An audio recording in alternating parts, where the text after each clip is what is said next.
Welcome to the Fence and Deck Mastery Podcast, where we discuss cutting-edge techniques, industry trends, and business insights to take your fence or deck company to the next level and dominate your competition. Welcome back to the show, everybody. This is the Fence and Deck Mastery Podcast. I'm your host, Alex Danner, and also the founder of Fence and Deck Marketers, which is a marketing agency that works exclusively with fencing and decking businesses. And today I have another exciting show for you. I have Sara Graves from Deck Specialist, who I'm sure a lot of you have read some of the content or some of the publishings that she's had out there. But she's the editor at Deck Specialist, and we have a lot of exciting things that we're going to be unpacking today. So, Sara, I appreciate you coming on the podcast. How are you doing today? I'm doing great. Thanks for having me. I really appreciate it. Yeah, absolutely. I think I would imagine a lot of people have heard of Deck Specialist. I know there's all kinds of great content that they're posting here, and I thought it'd be great to kind of interview Sara and learn a little bit more about that. Maybe there's some things that deck builders don't quite know about, or new content that they can learn from. So I really wanted to unpack that, get a better understanding of what exactly is being released, and we'll just get right into it. So before we get into it, Sara, I'd love to know kind of your story and background, kind of what led you to Deck Specialist and, how you maybe first got involved in the industry or, really just your overall story up until you started, becoming the editor, of Deck Specialist. Well, it's actually kind of a funny story. So I started off out of college in journalism, and I actually started at this same company back in the 90s, but it was under a different publisher, and I was just part-time. Same editor, same managing editor, David Koenig, who is still here to this day. And so I worked with him and Chuck Casey, who is also one of our salespeople. He is also still here. And so I worked with them for about 3 years. And then I said, well, I need to go cut my teeth in something a little bit more permanent. So I ended up in the military. So I wrote for the military for about 13 years. Oh, wow. And I helped manage a publishing firm. We started our own firm, and that was really successful. And then I kind of pivoted from there and decided I wanted to do something a little bit different. And so I went into marketing and I went into other forms of writing, landed in the finance industry, where I spent 10 years in the finance industry. So I get a call out of the blue, literally, and David Koenig's like, hey, we would love to have you come back. And I said, absolutely. Because I always knew if I ever had the opportunity to come back and work with David, I would. And so 2 weeks later, I'm starting here. So that was about 4 years ago, 4.5 years ago. And so at that point, I became the editor of Deck Specialist. Wow. Okay. So when you started, or I guess when was Deck Specialist first formed? When was the original start date? I think this is our 10th year. So Okay. David actually developed this magazine himself, and he was producing it, and then one other person was producing it before me. And so this was actually David's baby, and so then he brought me on to kind of, you know, pursue it and see what I could do to develop it. Okay. So, and you said 22 is when you started with Deck Yeah, Specialist? Okay. correct. So when you when you came on, what were some of the things you had to do? Was there anything you had to change up or, new innovations that you started changing with the magazine? Well, it David has the flagship publication, so he didn't really have the time to delve into the personal relationships and the connections. And so one of the first things I did was try to get involved with the industry and get to know people. Brought in a couple columnists who have developed the publication since, and just really got to understand more about the industry because although I was in this publishing firm before, I wasn't writing for this publication. So it was a different aspect of the industry. So I basically was learning from scratch. And so um, just, just getting those relationships and developing an understanding of how the company was different from what it was in the past. That was pretty much the how I needed to start. Gotcha. Okay. And when you got into the decking industry and, outdoor living, is there anything that you noticed that kind of surprised you or, is different or Yeah, similar to other industries? absolutely. Because in having written for other industries, I wrote for air freight, wrote for uh, military, I wrote for different industries throughout the years. This one was so tight knit. The deck builders were so tight knit and so passionate about what they did. This wasn't just a job. They call themselves artists and they really treat every project like an art form. And so they put everything they can into that project and it's just to see what's possible. What can they really do with the materials that are before them and the home that they're building on? Yeah.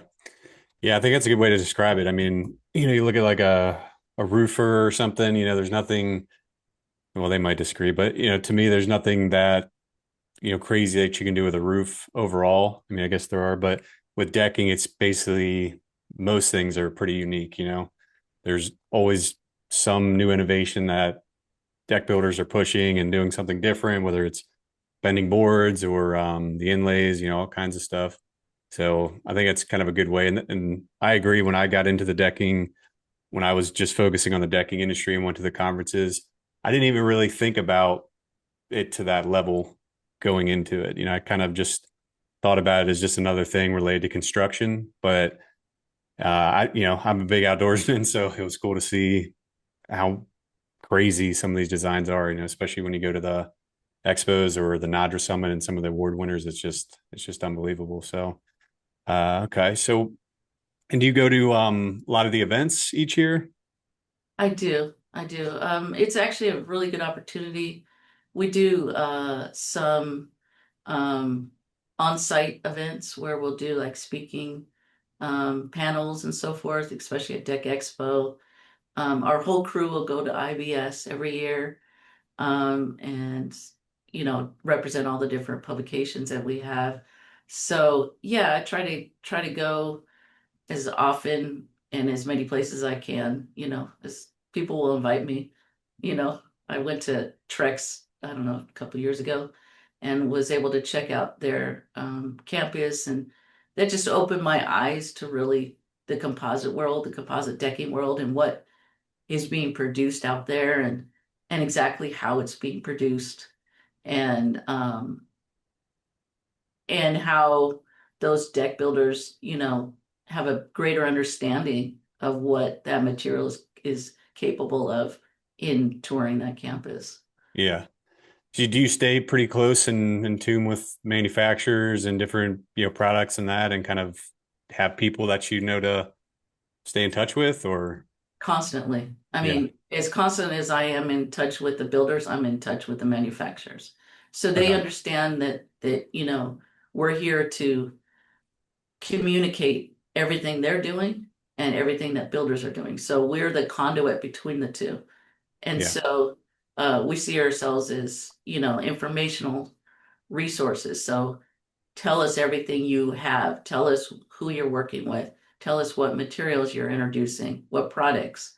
And, a lot of times they're reaching out to us before they've even, released it out to the public. So because they know we're going to get it. We're going to get it out there. We're going to publicize it. We're going to do it immediately. And that's what we feel like is our responsibility. Okay. So like any new products these manufacturers are coming out with, they'll reach out to you to kind of tell the story since you already have a lot of people listening or reading it. Yeah, I mean, we'll actually work ahead of time sometimes on uh, projects that maybe they're introducing. For instance, Trex is working with oh, what's her name? I just slipped my mind. The Queen of Design. What is her name? Oh, Martha Lainey? Stewart. Martha Stewart. Sorry, just slipped my mind. They're working with Martha Stewart. So I said, well, who's a deck builder that's building her deck at her house? Oh, okay. And so I reached out to the builder because I know the builder. So funny enough, I'm like, when you're released from Trex to tell us about the build, we want to feature it in the magazine. Oh, that's And cool. so then Trex reached out to us and said, well, we would love to connect you with the builder. And I said, well, that's great, but I'm already in contact. So I can work both sides of that equation. Gotcha. Okay. And we know about the magazine, but are you publishing content elsewhere? I mean, where else can you read the different stuff that you're producing? Our website, deck-specialist.com, we publish on there almost daily. All of our magazines are stored there. Our podcast links are there. We also have a homeowner channel for reaching those types of content that aren't specific to deck builders, but still homeowners might be interested in reaching deck builders. So kind of a tertiary connection there. And so, yeah, we produce everything we have in print digitally, and then we also have additional content on our website. Okay. And it's obviously decks and, is it all outdoor living along with that? Is it anything outdoor living or usually it's decks or porches, Uh, pergolas? Everything except for such things as landscaping. We Okay. do lighting, we do fencing, although that's not our focus, but we do include that. Decking, pergolas, anything related to the outdoor space, essentially. Okay. Okay. And I wanted to dive in because we were talking before about some different ideas, and you said a couple that I really wanted to unpack. You said a couple interesting things related to AI, and right now, everybody's talking about it, and I do webinars on it. And I'm constantly telling people about the current state of it, but usually I'm just talking about the marketing side, and to rank on there, and I don't touch a whole lot on how deck builders use it for internal operations, but curious because you said that basically some people will or won't use it. So there's still some contractors out there that won't use it. So if you could talk about that a little bit, that'd be really interesting. Yeah, so it's kind of something that's interesting in the sense that I get both sides of the equation. I I just had two separate conversations this week. And one person said, no, I don't use AI. I won't use AI. I refuse to use AI. I will not. And then another one told me, said, look, I get more leads off of AI than I do off of anything I do. And furthermore, he's able to create designs and sell those designs. He's a deck builder, a very well-known deck builder, but he's creating unique designs because he knows how to build. He's able to prompt the AI in such a way that it is a build-worthy project and it's a sellable project. So he's using AI to create designs that he can then sell to other deck builders who will then build his designs. And he could also give them the understanding of what the build should be or any questions they might have. As a deck builder, he understands, yeah, here's the parameters, here's the thresholds, here's what, you should consider when building this design. And so it's it's useful for him and he's embracing it while some are absolutely just refusing it. Yeah. Do you know if what AI platforms he's using? I don't know. I didn't actually Okay. ask which platform. I think it's just one of the generics. Okay. Yeah, Yeah. it could be ChatGPT. I mean, I've been seeing that a lot. People are, and I use it myself. I'm renovating all kinds of stuff in my basement, and uh, I see we have clients that use ChatGPT to build the platforms.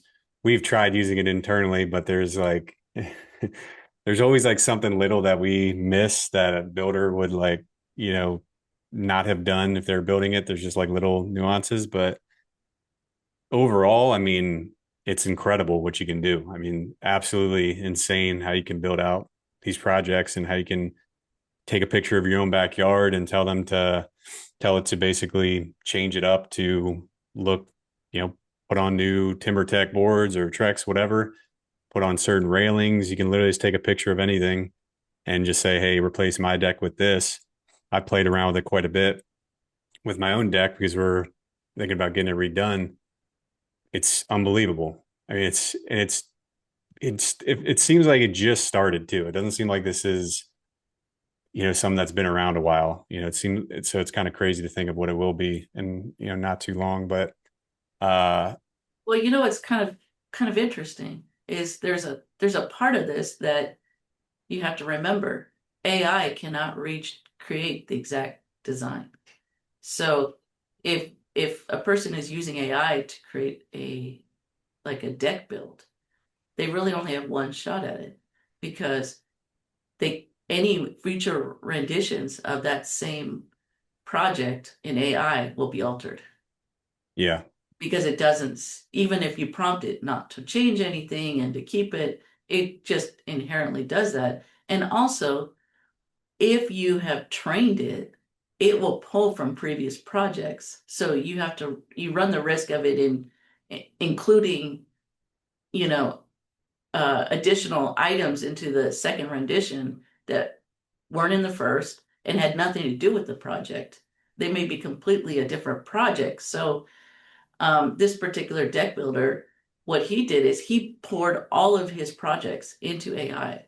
Every project he had ever built, he put in all the pictures, all the parameters, described all the materials, described the sizes and everything pertaining to those projects. And he told AI, this is what I want you to use for my future design. Only this. I want you to pull from this. This is the resource material. So he spent a good amount of time educating AI before he even used AI. Interesting. And he was given the photos too to say like this is what it ended up looking like, I'm Yes. assuming. Yeah. Huh. I wonder how that works when you're creating like a new design, I guess, something. I guess most of the time there's just little variations, but if it Well, was like like a fully custom one. every project, actually, two builders said the exact same thing, which I think is ironic. They said, the house speaks to me. That's how I create the design. The house speaks to me. I look at the house and the house speaks to me. Two different deck builders said the same words. And so you said there's variation. Well, the variation is the house. It's the space itself. It has to work with the architecture. It has to work Yeah. with what the existing parameters and design of the home is. And so otherwise it's going to look like it has no connection. It's supposed to Yeah. connect the outside with the in, right? It's Yeah. supposed to be a biophilic environment where from the inside of the home, you walk to the outside of the home and it feels like it's one connected space. Yeah. Hmm. Yeah. If anybody's listening that's not been using, I use ChatGPT. There's probably others that are, I mean, Claude's good, but I've had a lot of success there. I mean, I would recommend everybody start to look at this because it's going to be coming. Everybody's going to be doing this and they're going to be showing you designs that they like. And if you're not really familiar with how it all works, I mean, I think you'll find it pretty cool and you'll maybe be able to use it yourself like we're talking about here. But I think the bare minimum, you got to at least understand it. I don't think you could, I think if you just ignore it, it's probably going to hurt you versus help you. So I don't know. That's kind of It my actually take on doesn't it. really work for what I do, What's truthfully. that? It doesn't really work with what I do. With writing So content? interesting from publishing, it doesn't work well because it wants to it wants to write the way it writes. It wants to create sentences in the way it wants to create sentences. It sounds like AI. So we end up not using it because it's not it's not a tool that's useful if it's taking over what we do. So interesting in the publishing world, it's actually something we try to keep away from. Well, we might use it to, hey, you know, tell me all the misspelled words of this document or something. Something very concrete that it can do. But as far as the creative process, no, we try to keep away from it. Really? Hmm. Yeah, it's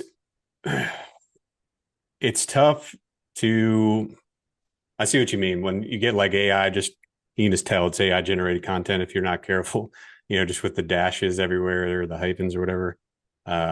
It just doesn't fit, not going to fit your tone versus, you writing it your way. But we have had some success with training, not necessarily like your specific writing style, but we've had success with getting like enough information, kind of like you were saying with the deck builder, getting enough information on past things that you've done and being able to feed everything in to understand somebody really well. And then when you write new content from there, if you're using it properly, it can kind of use your voice a little bit better. But we've also seen you kind of have to have some oversight. You don't want to just like use it and not check it or anything like that. But it's kind of getting there. It seems like every couple months it's making like major strides in that department. But yeah, I would agree. It's not quite there at this point. Let me ask you, can I ask you a question? Of course. Um, for marketing, we have seen that the deck builders are using AI a lot for their promotional items on social Yeah. media and that sort of thing. Are you finding a similar thing with the people you deal with? Are they, because to me that's a really good use of AI, Yeah. is the promotional or the social media aspect of how you can use it. Yeah. It's unbelievable what can it already do. I mean, if I think what you've seen just like I have is if you have a new, like you're trying to hire, you just type out your prompt and say, this is my branding and this is what I'm looking for. It'll create this nice post in like 2 seconds to you know, create that job posting on Facebook or whatever. It's excellent for that. I would say it's excellent for just about everything. In some of the little details are a little bit weird. If you wanted to show like the biggest problem I always see is with like the individual details of a deck can cause some problems, but overall, there's endless things you can use AI to create nice social media posts for. And just if you just sit down and just kind of go down the rabbit hole and play around with it, just about anything you want, they can create. And you might have to tweak it. And sometimes it creates posts that remember too much from previous ones, like you were saying earlier, that can become an issue. But yeah, I think everybody should be using social media or using AI to create nice social media pictures. It's going to make your life a whole lot easier. And that kind of to build those posts out in the past was way more. It was incredibly expensive. Now it's like effortless, just about. So yeah, it's we've seen it work really well. Yeah, our website posts are created in such a way where it automatically sends out the social media. So as soon as I post a story to the website, it sends it out to all the social media channels. Oh, So I, that's I cool. don't have to do any extra steps to get it out. Nice. Are you using AI for that or just Zapier? How are you connecting It's that? just part of our CRM system, Oh, HubSpot. okay. Gotcha. Yeah. Gotcha. Okay. Well, have you heard any other things related to AI, in your conversations, how people are using it or anything like that? I mean, we actually had a panel discussion I think about a year ago at a Deck Expo, and two of our columnists, Andy Henley and Mike Mitchell, they do a joint tools and technology column for Deck Specialists every issue. They were actually talking about how they were using AI and how it's really expanded their capability of their business. And I think, again, they were really talking about the marketing and getting their name and their brand out. And so they were really talking about how builders could use those prompts and some of the more technical ways of using AI. But again, like I was saying, that I think you have two camps with AI: those who embrace it and those who think it's not going to help them. One builder I know said, "Hey, AI is gonna is gonna work me out of a job here shortly," and because he's a designer, and he's like, "It's just a matter of time. It's not now, but it's just a matter of time before AI can do what I'm doing now." So I I thought think that. there will always be, I don't agree with that because I think, I mean, basically, like, there's never not going to be a voice that people trust and go to. Like it's not like you're selling just like random content that just anybody could write. There's always going to be those higher level people that in an industry that people trust and want to go to. You might one day be able to write your content faster, but it'll never replace those people that are like the higher ups in an industry, or for lack of a better word. There's always going to need to be that voice that you can kind of talk to. And I don't know, I wouldn't say that's ever going to go away. There's always going to need to be a trusted published source where people can get their information, because if you didn't, then you kind of you kind of would just go to Google like you could before. It lasted through Google and stuff like that. I don't know. That's That's true. kind of You how I need look the at it. human element, is what you're saying. You need the human overseer of AI. That's always going to be needed. And I agree, you know. It was just an interesting comment. He's like, eventually, AI will be able to design a deck, be able to put it together, and you won't need a designer like myself. But that doesn't mean that AI has his background in construction or his understanding of materials or his understanding of what a successful deck build looks like. And that's the part that it will always lack. Yeah, yeah, yeah. It'll be interesting. I mean, it's definitely it's definitely not going to get rid of any of the builders. I guess that's one of the safest things, but I don't know. I think people just kind of overreact a little bit. I mean, it is pretty incredible what it can do, but I don't know. It'll be interesting to see I guess how it plays out and how people adapt to it. But yeah, it's at the same time, it's pretty exciting. It's fun to play with too. But Agreed. what about the design side? Because we talked about that a little bit. So, what would you say? You were kind of talking about how builders can use designers to sell more projects. Can you just talk about the whole design side a little bit, and kind of pros and cons of it, and any helpful tips around it? Well, I think what's unique and what's I'm seeing kind of an increasing trend towards are deck builders who are either creating a second part of their own businesses or leaving the construction aspect of deck building altogether and going into what they call design build companies. So these designers are creating unique projects on behalf of builders. And so a deck builder will hire them, tell them about the parameters of the project, and say, design me a project that does A, B, and C. And here is everything you need to know. And so then that designer will come back with the ideas necessary for the deck builder and then walk the deck builder. If they're not understanding exactly how it to be built, they'll actually show up on the site and help them build it if necessary. So this is something that I'm seeing increasingly, is that some of these designers are going around the country and visiting different deck building projects and helping these deck builders bring to fruition their designs. And then as a consequence, you're seeing that show up more in the national awards, the NADRA awards. You'll see 33 North Design Collaborative. You'll see Under the Sun. So these are both designers that are working on behalf of builders, and then they're also getting credit for those awards that the builders are receiving. And so I think that's something interesting to watch and something that is changing the landscape of these top builders and what they're capable of. That collaboration, I think, is key. Yeah. Hmm. Yeah, there'll be.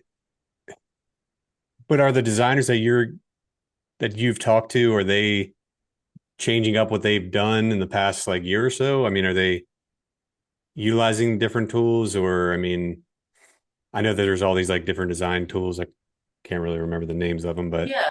Yeah, they'll use like SketchUp and they'll use That's what I was thinking of. yeah, and absolutely. So they'll use different tools, de depending on what they like to use. It's not so much what the project demands, but how they design or what helps them to bring, their renderings to a 3D vision. Because remember, they have to not only sell it to the builder, but the builder has to sell it to the homeowner. So it has to be something that the homeowner can visualize. And so so the best designs tend to be 3D or, something where the homeowner can see themselves in that space. Yeah. And so that's why these designers are using, these top tools and also, these top renderings. So they have to be very good at what they do. They not only have to design, but they have to be able to create something that's so lifelike that it can be sold to both a builder and a homeowner. Yeah. And also, I brought somebody on the podcast, Mason Kuipers from Lakeshore Customs, I think is the name. But he was doing VR stuff too. So like they would not only design it but show that. I thought that was incredibly cool. And I don't know if that's going to be the future or not. It seems like VR is kind of a little bit, I don't know, didn't quite catch on the way that Facebook was open or whoever. But when I saw what he was doing, I mean, it's wild. You know, you can kind of walk out to your own deck and see what he's building or what the design is. It's pretty crazy. Well, I think homeowners, once they hire a builder, they kind of have an inherent trust anyway. They hire that builder because they trust the reputation of that builder. Yeah. And so if the builder brings back a design from a designer, they're inherently most of the time going to accept it because they've already bought into the builder. And if the builder says it's good and the builder's collaborating with the designer, then, usually they could sell it pretty well if they have a very good visual on it.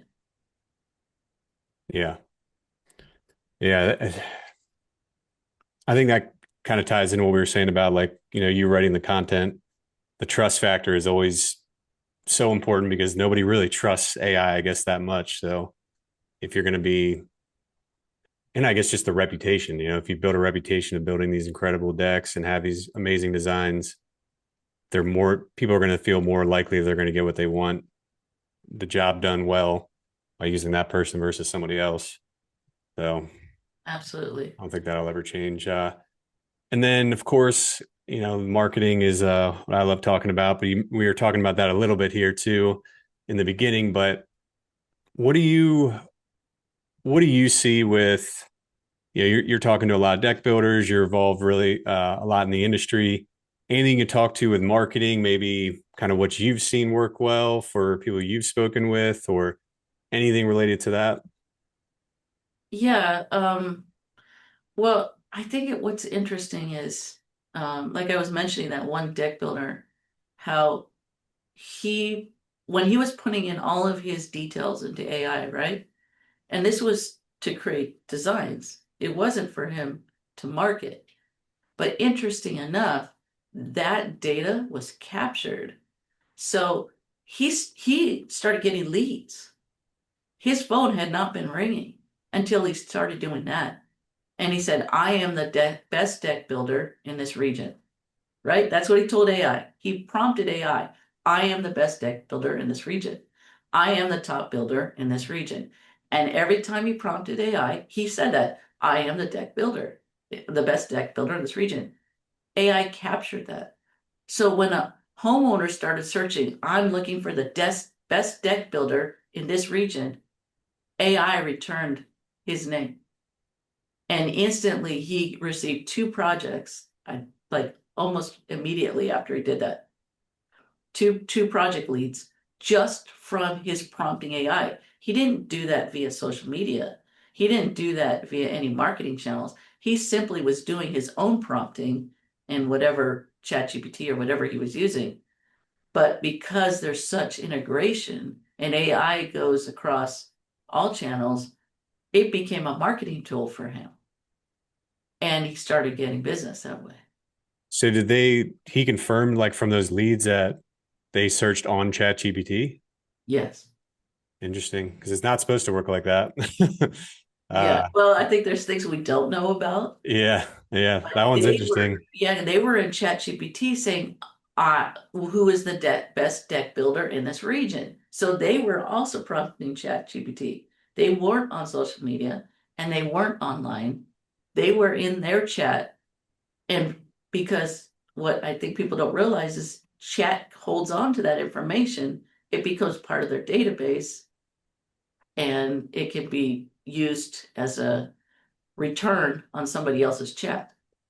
Yeah, I mean, it's definitely not supposed to work like that, and it shouldn't. Like that's pretty wild. I would love to look into that a little bit more because it really gets his data from other sources, not individual prompts. But maybe he found a nice little hack there or something that's really helping I can only, yeah, I get can only those say rankings.